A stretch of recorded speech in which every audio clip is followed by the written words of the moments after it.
Kaugnay niyan, hinimok ni Senador Alan Peter Cayetano si Vice President Jejomar Binay na sagutin ang issue ukol sa umano'y maanumalyang transaksyon ng Boy Scouts at Alphaland. Nagbabalik si Jade Miguel.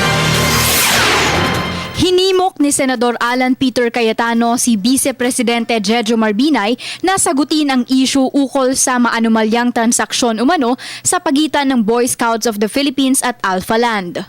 So habang ang iba, katulad ni Mr. Oreta, ay kumita ng daan-daan milyon na, hanggang January 22, nung isang taon, ni Cinco, ni Mamera, walang napunta sa Boy Scouts of the Philippines.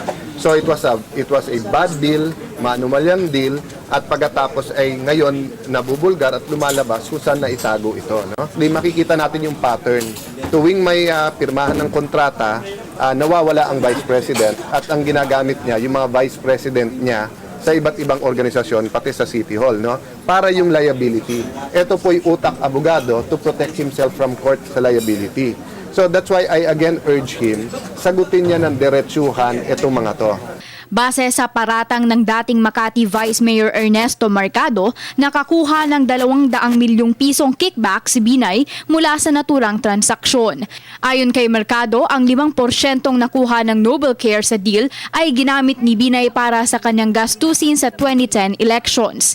Mariin namang tinutulan ni Mario Oreta ng Alphaland ang paratang at sinabing ang nakuha niyang 5% mula sa deal ay ibinigay sa kanya sa pamamagitan ng shares at hindi cash. Kinwestiyon naman ng mga senador kung bakit hindi siya nagbayad ng income tax mula sa nasabing shares.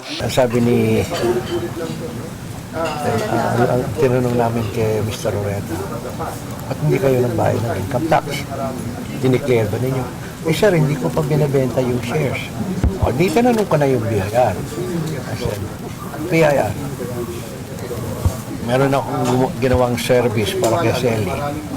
Sabi ni Sally, hindi mo na kita pabayaran ng cash, bibigyan kita ng cellphone. Income ba yung cellphone, yung halaga ng cellphone? Opo. Kailangan ba i-declare ko kagad? Opo.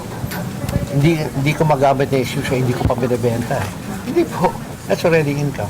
Sinabi pa ng senador na maaaring humarap sa kasong tax fraud si Oreta. So may possible tax evasion case? Yes, definitely. Baka may fraud pa. We cannot say I'm Kung ignorant of the law. paninindigan nilang kanya yun. Ha? Kung paninindigan niyang kanya yun. Nasa kwan, it's in Noble Care. Okay? And Noble Care did not declare it as income. As a matter of fact, it disappeared from the books of Noble Care. So ano yung tax fraud na tax evasion? Yes. Tax fraud. Yeah. Kaugnay naman sa nakuhang pera ng Boy Scouts, 7 milyon ang ibinayad ng Alphaland sa BSP bilang renta sa 10,000 square meter property nito. Ang nasabing halaga na binayaran Enero noong nakaraang taon ang tanging natanggap pa lamang ng BSP sa loob ng 7 taong deal nito sa Alphaland. Para sa Telebisyon ng Bayan, Jade Miguel.